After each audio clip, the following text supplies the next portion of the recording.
Olá, eu sou Paula Barra e seja muito bem-vindo a mais um DC Entrevista. Hoje para a gente falar sobre o novo marco legal do gás.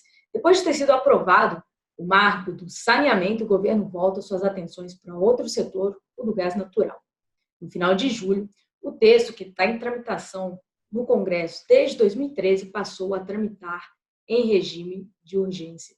Segundo o presidente da Câmara, Rodrigo Maia, o projeto, que é considerado aí um dos pilares do governo para a retomada da economia no pós-crise, deve ser votado ainda em agosto. Para a gente falar sobre esse projeto, o que está em pauta e quais implicações no setor, a gente conversa hoje com Adriano Pires, diretor do Centro Brasileiro de Infraestrutura. Antes da gente começar a entrevista, não deixe de dar seu like aqui no vídeo e se inscrever no nosso canal para você ser alertado sobre nossos próximos vídeos. Bom, Adriano, primeiro eu queria agradecer a entrevista e para a gente começar, como que você está vendo esse projeto, né? O que está sendo discutido nesse projeto do Marco Legal do Gás? Olha, eu acho que a lei que está sendo discutida no Congresso, né, a Lei 6407 de 2013, né, que o pessoal chama da nova Lei do Gás, né, ela não é uma lei ruim, tá? Ela é uma lei tímida, né? Então, o grande mérito dela, né, a grande virtude dessa lei é que ela quer construir um novo marco regulatório para o gás natural no Brasil, né? E isso é muito importante, porque o atual marco regulatório ele não trouxe, que foi construído lá, a lei que está em vigor, ela foi sancionada pelo presidente Lula em 2009. E de lá para cá, né, você já tem aí praticamente aí 20 anos, né, você não teve os investimentos que todo mundo gostaria, né, no mercado de gás, né? Então, ela praticamente não alterou em nada o mercado de gás e a gente continua com uma participação muito pequena na matriz energética brasileira do gás natural, né? Algo em torno aí de 13%. Então, todo mundo concorda que é preciso alterar esse marco legal, né? O que está vigente. Então, isso é a virtude da 6407 que tenta fazer isso, né? Agora, eu acho que ela é tímida, por quê? Porque ela só traz, na minha opinião, três grandes novidades, né? A primeira novidade que ela traz é mudar o modelo jurídico do setor de transporte de concessão para autorização. Eu acho que é uma mudança importante e todo mundo concorda. Não conheço ninguém no mercado de gás que discorda dessa mudança. Porque, apesar do modelo jurídico de autorização ele ser mais precário, ele não dá tantas garantias ao investidor como da concessão, se chegou à conclusão que a autorização ela é menos burocrática. Então, você teria maior rapidez para obter uma autorização do que uma concessão para a construção de um duto de transporte, né? Inclusive, a gente está vendo também uma discussão importante lá no Congresso sobre ferrovias, né? Também há um projeto de lei que também tenta fazer a mesma coisa, mudar o modelo jurídico de ferrovia de concessão para autorização, né? E gás natural, indústria de gás natural, como a indústria de ferrovia, de trens, né? Eles são muito semelhantes, né? Porque eles estão dentro do conceito que a gente chama de indústria de rede, né? O segundo ponto que a 6407 traz de novidade é que ela estabelece um acesso não discriminatório, né, negociado nas infraestruturas, né? Então, o que são infraestruturas? É aquele duto que se chama escoamento da produção, que vem lá do campo de petróleo, né?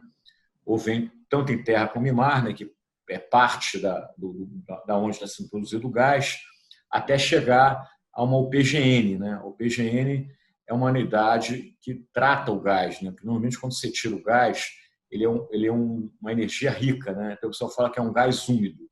Quando ele entra na UPGN, ele é tratado para quê? Para você tirar as partes ricas dele, que é GLP, gasolina, eteno, e transformar aquele gás úmido num gás seco, e aí você coloca ele no duto de transporte, né? Vai até o Citygate, duto de distribuição, chega até o consumidor.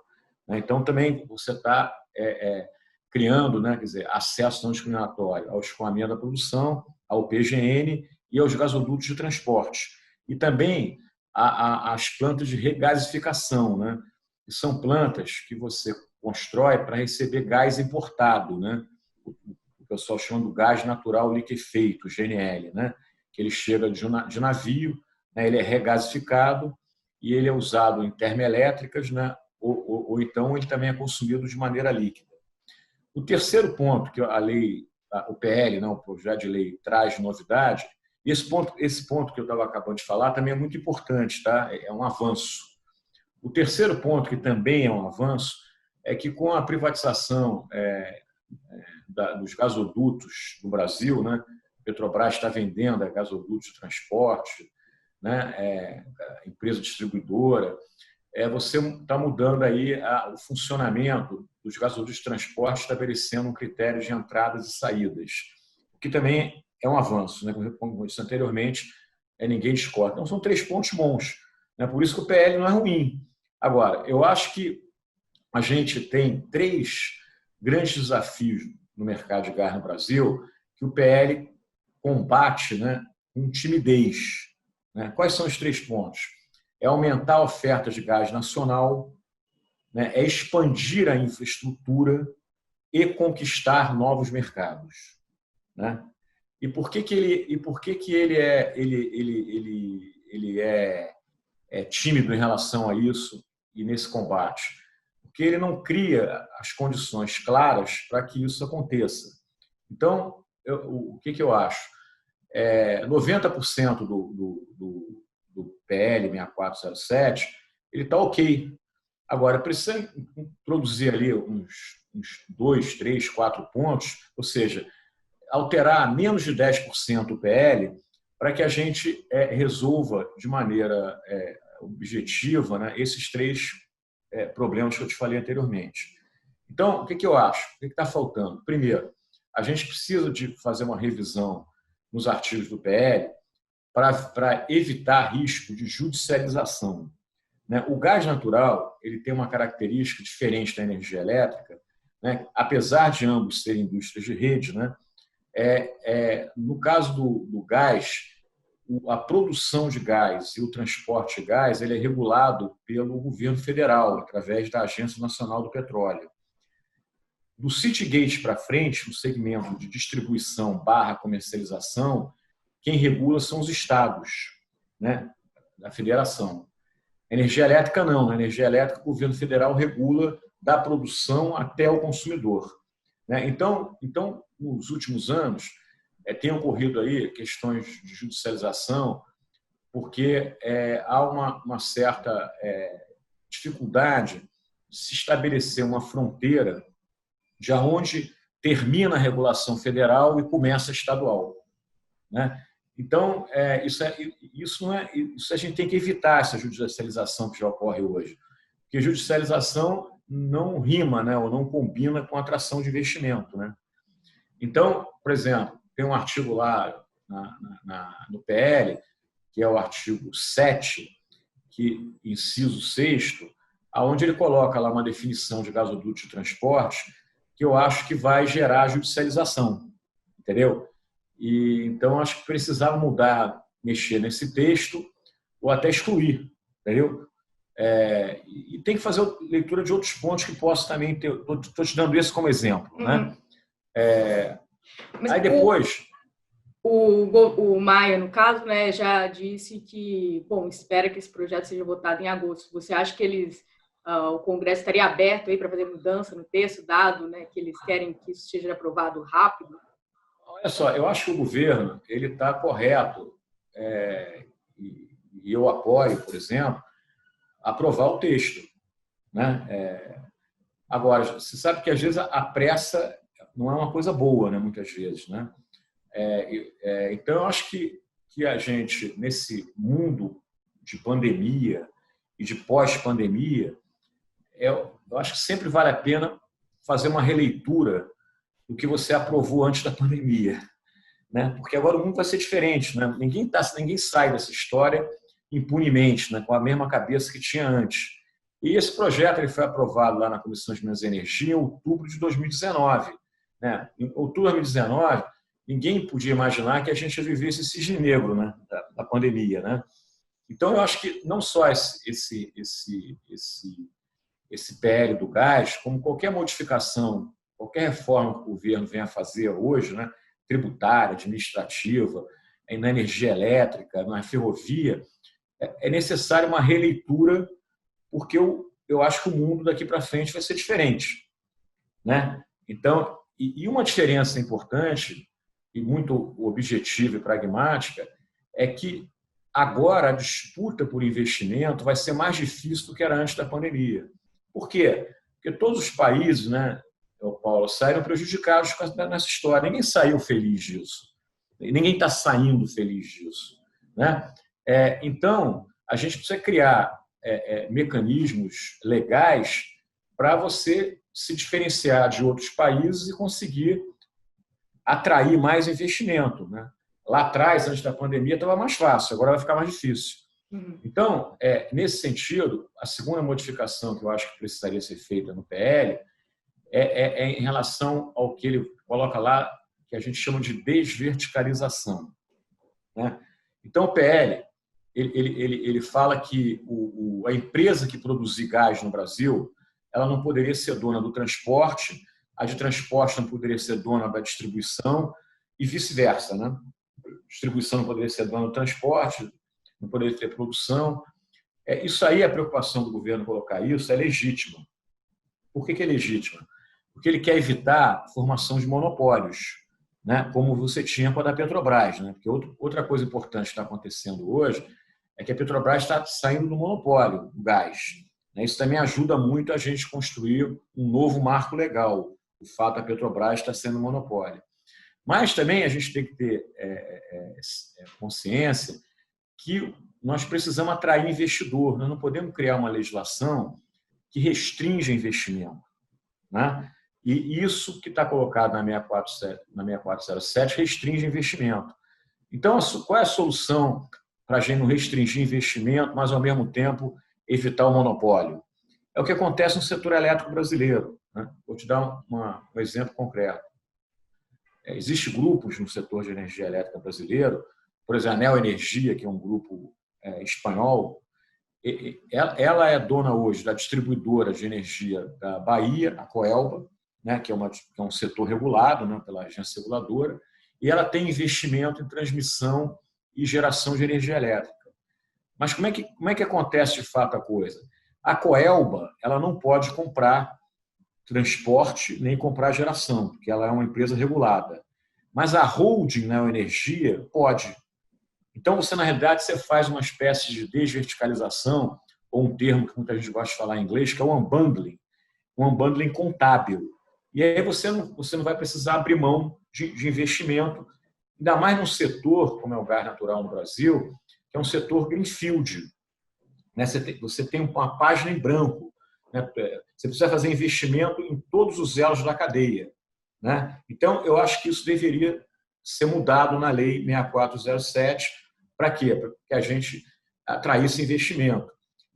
Em outros países do mundo, na Europa, por exemplo, a Alemanha, a França, quando os mercados de gás foram abertos, isso aí foi feito. 10 anos depois, 15 anos depois, até você começou a restringir mais isso. Então, nós temos que ter uma transição. Você não vai partir logo de uma radicalização desse tipo. Então, segunda modificação que eu acho. A terceira modificação que a gente acha é que o gás brasileiro, o gás natural brasileiro, principalmente o do pré-sal, né, 90% dele é gás associado a petróleo. Você sabe que você tem dois tipos de gás, o associado e o não associado. A Bolívia, por exemplo, é gás não associado a petróleo. Aqui no Brasil, 90% do gás é associado a petróleo. Então, para você conseguir monetizar esse gás associado a petróleo, você tem que dar uma garantia para o dono desse gás que ele vai ter uma demanda efetiva ou uma demanda garantida para esse gás. Por quê? Vou explicar por quê. Porque hoje, quando o cara está lá no pré-sal, vou pegar o exemplo do pré-sal, o que dá rentabilidade no projeto que ele comprou, numa concessão que o Brasil fez, uma licitação, é o óleo, não é o gás. Então, o petróleo é que dá rentabilidade ao projeto dele. Então, qual é a tendência que ele tem? É de reinjetar o gás, né? E uma parcela desse gás ele precisa reinjetar mesmo, porque ajuda a dar pressão no campo e a tirar mais óleo. E também tem muito gás lá, que tem muito CO2, que também precisa ser reinjetado, porque você separar o CO2 é muito caro. Mas também tem uma parcela lá que poderia ser enviada para o mercado, né? Mas para ela ser enviada ao mercado, o dono desse gás ele tem que ter garantia que esse gás dele vai ser consumido o tempo todo. Porque se eu vender esse gás para uma empresa qualquer que não dê garantia de consumo o tempo inteiro, eu vou comprometer a produção de óleo dele, né? E para mim dar essa garantia que vem a novidade aí. Eu precisaria, no Brasil, criar térmicas, né, que atuassem na base do sistema elétrico. A gente chama de térmicas inflexíveis, né, que atuassem o tempo todo, praticamente ligadas, para garantir o consumo desse gás, né? Então, você teria no Brasil um percentual de térmicas que seriam inflexíveis e teria outro percentual de térmicas que seriam flexíveis e que até usariam mais gás importado que gás brasileiro, né? Qual é a vantagem disso? A vantagem é que você faz uma integração do setor elétrico com o setor de gás. Por que é bom para o setor de gás? Você viabiliza, né, o consumo desse gás que hoje está sendo reinjetado, né, que inclusive não paga royalties, né, que gás reinjetado não paga royalties, e você também começa a viabilizar a expansão da infraestrutura, né, porque esse gás vem do litoral e você poderia começar a fazer leilões locacionais e aí você também conseguiria até interiorizar o gás, levando desenvolvimento regional para dentro do Brasil. Qual é a vantagem disso para o setor elétrico? A vantagem é o seguinte, é que hoje a matriz elétrica brasileira, ela predominantemente é composta pelo que a gente chama de energias intermitentes. O que é uma energia intermitente? Uma hidrelétrica a fio d'água, por exemplo. Ela só gera quando chove. Belo Monte é um exemplo. Aqui no Brasil hoje só se pode construir hidrelétricas a fio d'água. Eólica é uma energia intermitente, ela só gera quando venta. Solar também é uma energia intermitente. Então, quando você coloca uma térmica, uma quantidade X de megawatts na base do sistema elétrico, qual o benefício que isso gera para o setor elétrico? Primeiro, para a hidrelétrica, você vai começar a poder gerenciar melhor o nível do reservatório, né? E com isso você vai diminuir a volatilidade do preço de energia. Por quê? Porque hoje, quando a ONS despacha energia, ela primeiro despacha a hidrelétrica mais barata. Quando o reservatório está lá vazio, ele começa a despachar a térmica. Aí ele despacha as térmicas a óleo, que são mais poluentes e mais caras, e aí você tem picos de PLD que sai de R$40 para R$300 da noite para o dia. Então, se eu gerenciar melhor o reservatório, eu diminuo essa volatilidade do PLD, que significa tarifas médias menores durante o ano. Então, eu vou baixar o preço da energia elétrica. E outra coisa, hoje a água no Brasil, ela não é mais monopólio do setor elétrico como era antigamente. Hoje eu preciso de água para irrigação e preciso de água para saneamento.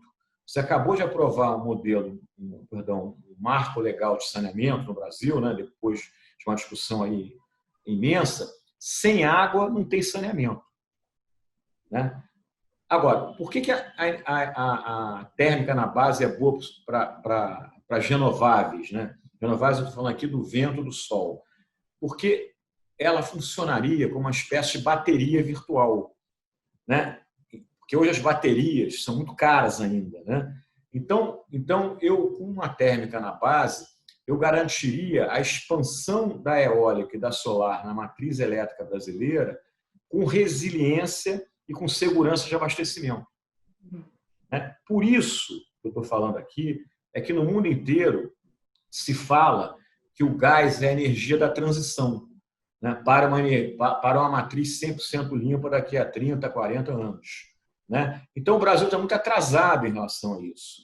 Entendeu? Então, eu acho que esses seriam, assim, talvez os 3 pontos principais que deveriam ser mudados. Tem outras coisas que eu acho que poderiam entrar, eu defendo que deveria ter um operador do sistema de gás, como tem de energia elétrica, uma câmara de compensação e liquidação de contratos, como tem na energia elétrica.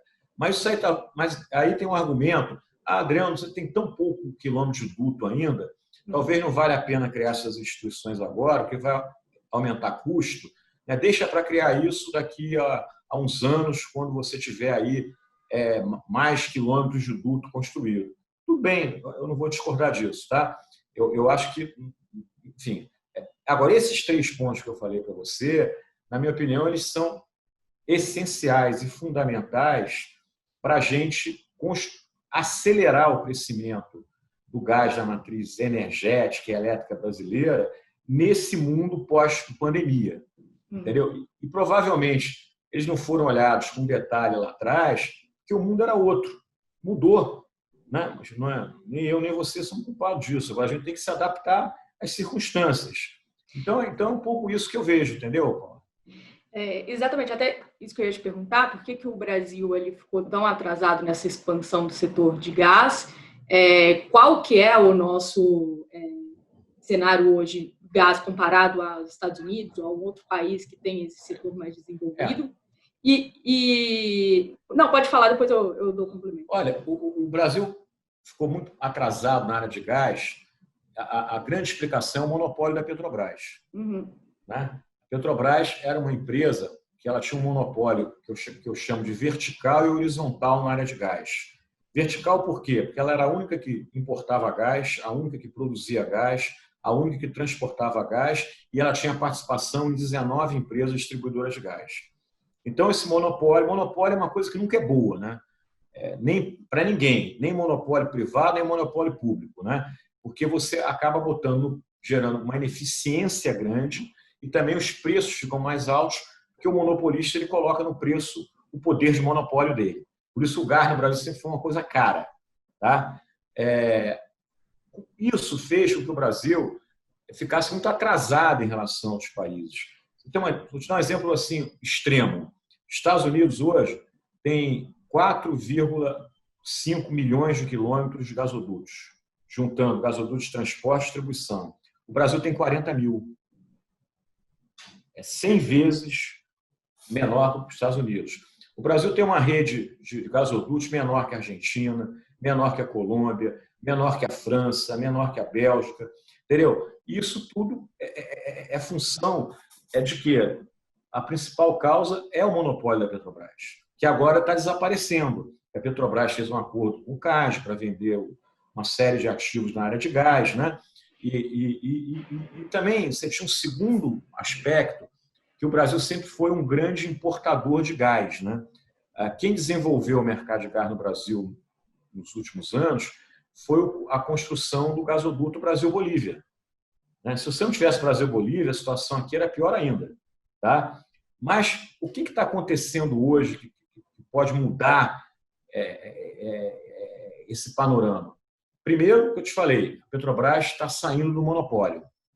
Então, você está tendo possibilidade de criar um setor com mais concorrência. Né?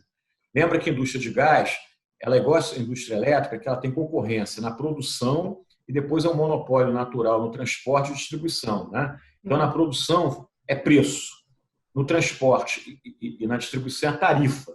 Por isso que existe a agência reguladora. Mas antigamente, por exemplo, uma distribuidora de gás, quando ela queria comprar gás, a Comgás em São Paulo, por exemplo, ela só tinha um fornecedor, que era a Petrobras. O que a gente quer se fazer agora? É você ter uma multiplicidade de produtores, tanto aqui no Brasil como importador também, para você ter uma disputa e o preço cair. Então, isso é interessante, que vem uma segunda questão que nos ajuda muito a desenvolver o mercado de gás hoje. Do ponto de vista do mercado internacional, você está vivendo um período de uma grande oferta. O preço do gás está muito barato, independente da pandemia. Tá? A pandemia ficou mais barato ainda. Mas, de uns anos para cá, você teve 2 movimentos que fizeram a oferta de gás crescer muito a nível internacional. A primeira foi desenvolver a tecnologia de liquefazer o gás. Antigamente, você tinha uma grande reserva de gás num país da África que economicamente era inviável, que você não podia construir um duto, né, da África até o Brasil, até os Estados Unidos ou até a Ásia. Então, agora o que você faz? Você faz uma planta de liquefação, bota o gás líquido dentro de um navio, leva até o país consumidor, você regasifica e consome aquele gás regasificado ou até líquido. Isso fez com que aumentasse muito a oferta de gás, né, em escala mundial. A segunda coisa foi que, a partir dos anos 2000, os Estados Unidos entrou no mercado com o tal do shale gas, então, que também inundou o mercado de gás. Então, o preço do gás nos últimos anos ele tem caído mais do que o preço do óleo, né? Do ponto de vista da oferta nacional, também a gente está passando por uma situação muito interessante. O pré-sal tem muito gás, né? A Amazônia tem muito gás.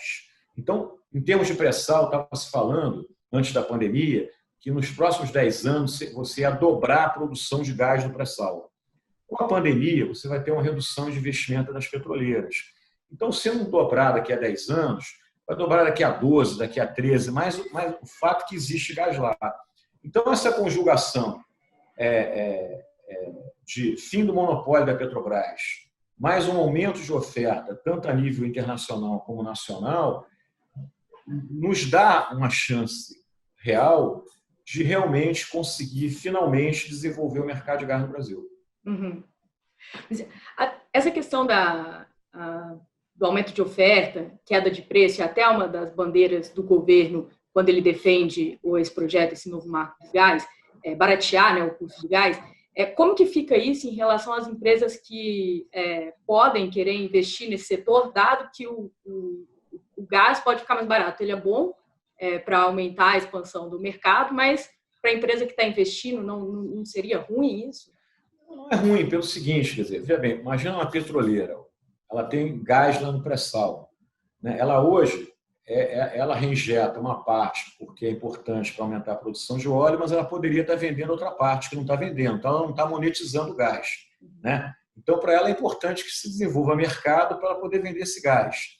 A geração térmica, que é um grande consumidor, né? Todo país onde o mercado de gás cresceu, a primeira âncora para esse crescimento sempre foram térmicas, né? Porque são grandes consumidores, né? Eu brinco que o setor de gases, nesse sentido, quando está no início, é igual shopping center, né? Você tem que ter uma âncora, né? Você abre um shopping center, você tem que botar lá uma Renner, uma loja americana, senão a loja pequenininha não vai faturar, né? O gás é a mesma coisa. Então, você vai também trazer o quê? Gás mais barato e desenvolver o uso do gás em vários setores, né? Indústria, residência, geração elétrica, né? Então, ao contrário, você vai gerar renda, vai gerar negócio para todo mundo. Hoje, o negócio do gás no Brasil é um negócio pequenininho, entendeu? E veja bem, transporte de gás e distribuição, como são indústrias de rede, elas funcionam com escala, né? Quanto mais o cara transporta, quanto maior volume de transporte de gás for feito e maior volume de gás for distribuído, menor vai ser a tarifa, mas maior vai ser a receita. Porque como a margem é pequena, entendeu? O cara ganha no volume, entendeu? Então assim, a gente tem realmente, assim, eu às vezes eu coloco, né, que dou um exemplo, que o setor de gás no Brasil hoje é como se fosse o setor de energia elétrica há 30, 40 anos atrás. Entendeu? Então, hoje o setor de energia elétrica é um setor, 98% dos brasileiros têm energia elétrica. As privatizações, desde a época do governo Fernando Henrique Cardoso, têm sido sucesso, os leilões, né? Agora só falta privatizar a Eletrobras, que está aí no Congresso tramitando, e vamos torcer para que aconteça. Então, o setor de gás é um setor que ele tem uma demanda reprimida, ele tem um espaço para crescer no Brasil fenomenal, entendeu? Mas é preciso que se crie as condições, né? Porque, como toda indústria de infraestrutura, você tem que criar estabilidade regulatória e segurança jurídica. Senão o cara não investe, porque são investimentos de capital intensivo e de retorno de longo prazo, né? Então, você tem que ter cuidado ao fazer uma legislação. Então, eu acho assim, voltando ao início dessa conversa, o PL 6407 ele precisa ser aprovado? Precisa, porque a gente tem que mudar o marco se a gente quer que o mercado de gás cresça no Brasil.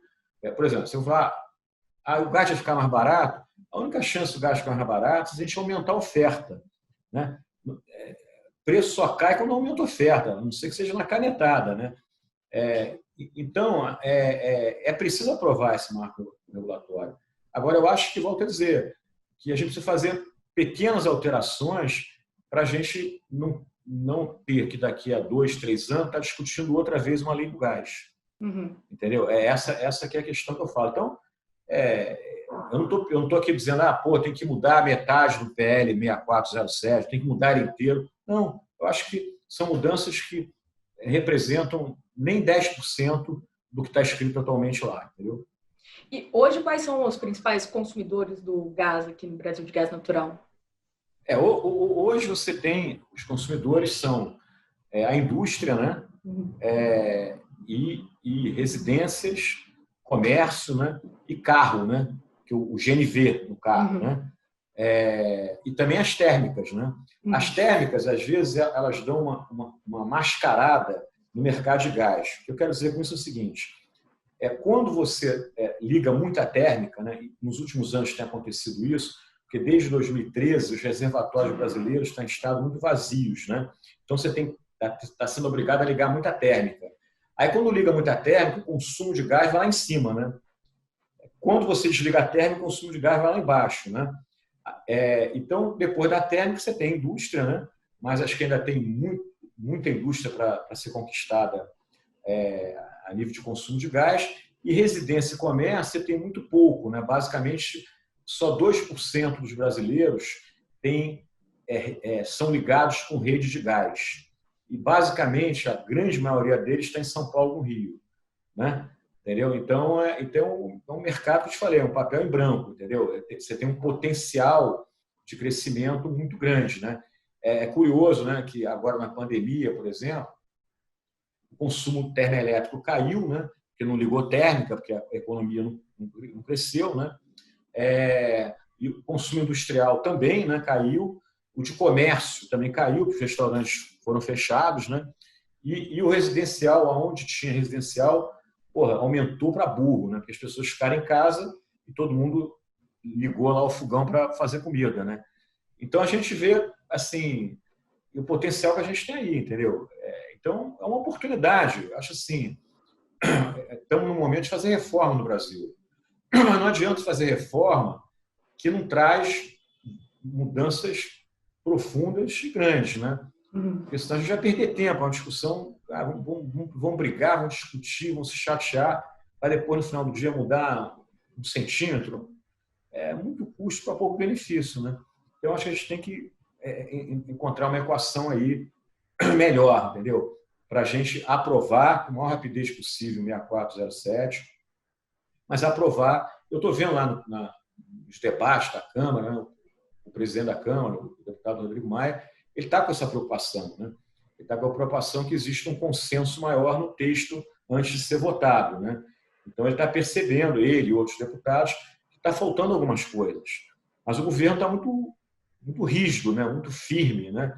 Dizendo que não quer mudar nada, entendeu? Vamos ver o que vai acontecer, né?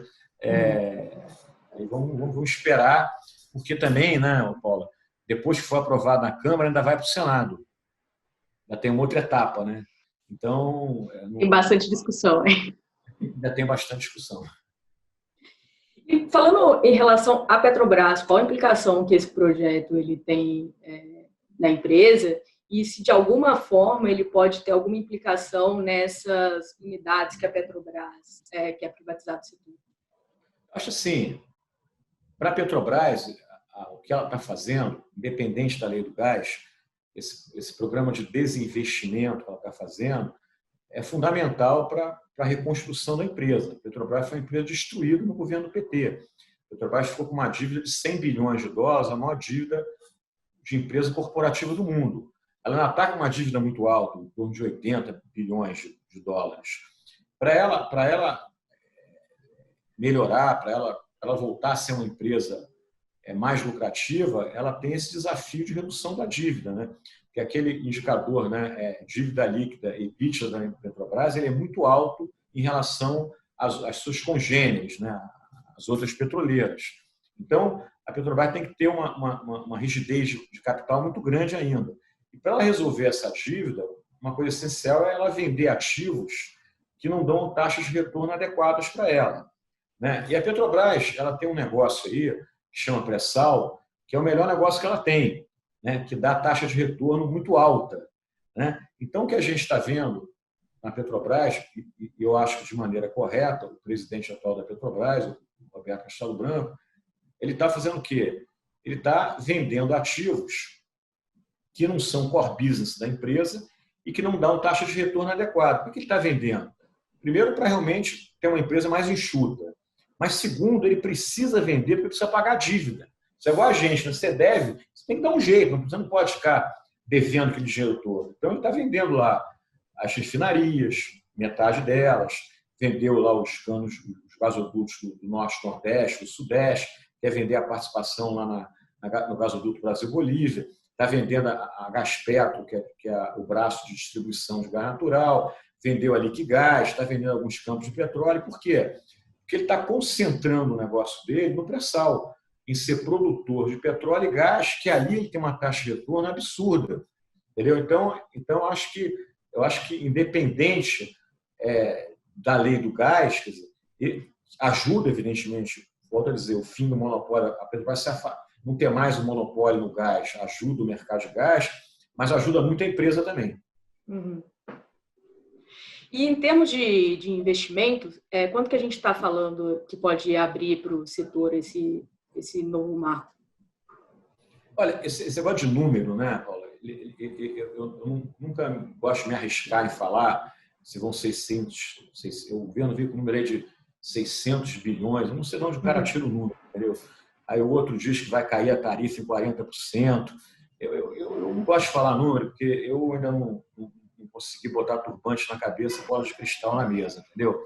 Então, eu só diria a você o seguinte, que se essa lei do gás for aprovada com a modificação desses 3 pontos, eu tenho certeza que vai entrar muito investimento no Brasil e tenho certeza que o preço do gás vai ficar mais competitivo em relação às outras fontes. Agora, se vai cair 20, se vai cair 30, se vai cair 40, eu não vou te falar, porque, volto a dizer, ainda não estou nessa fase de usar turbante e botar a bola de cristal na mesa.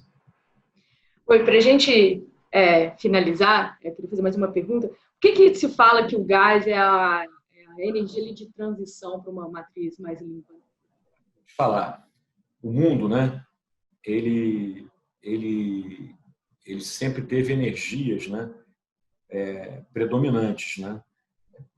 E o pessoal fala que o gás natural vai ser o último ciclo de combustível fóssil do mundo, né? Se você olhar lá atrás, na Revolução Industrial Inglesa, a grande fonte foi o carvão, né? Aí depois, se você olhar os 30 anos gloriosos da economia mundial, que vai de 1945 a 1975, a grande energia foi o petróleo, né? Porque a principal indústria do mundo no século XX foi o automóvel, né? E só foi o automóvel que você tinha petróleo abundante e barato, né? Agora você está entrando numa outra fase, onde a questão de mudanças climáticas é muito importante, né? E depois, agora na pandemia, no mundo pós-pandemia, vai ficar mais importante ainda, né? Porque as pessoas eu tenho colocado que, se não prestar atenção nas mudanças climáticas, realmente a pandemia do coronavírus vai ser uma gripezinha mesmo, né? Porque ninguém sabe, a questão climática é um copo d'água, que um copo está enchendo de água. Se a gente deixar transbordar, a gente não sabe o que vai acontecer nesse planeta, se vai ter condições de nós vivermos aqui. Então, mas você não pode parar de ter energia. Então, o gás natural é a transição, porque, apesar de ser fóssil, é o mais limpo dos fósseis. Ambientalmente, é o mais correto, né? E ele ele funciona, como a gente falei anteriormente, como uma espécie de bateria, uma espécie de seguro para que não falte energia no mundo, mas, ao mesmo tempo, você continue expandindo as fontes mais limpas. Entendeu? É por isso que é energia da transição, né? Não só no Brasil, como no mundo afora. Bom, Adriano, queria te agradecer enormemente a entrevista. Muito obrigada pelo papo. Prazer, quando você precisar, estamos à disposição. Um abraço. Muito obrigada. Muito obrigada a você que nos acompanhou até aqui. E se não é inscrito no nosso canal, se inscreva para ser alertado sobre os nossos próximos vídeos. Fico por aqui e até uma próxima.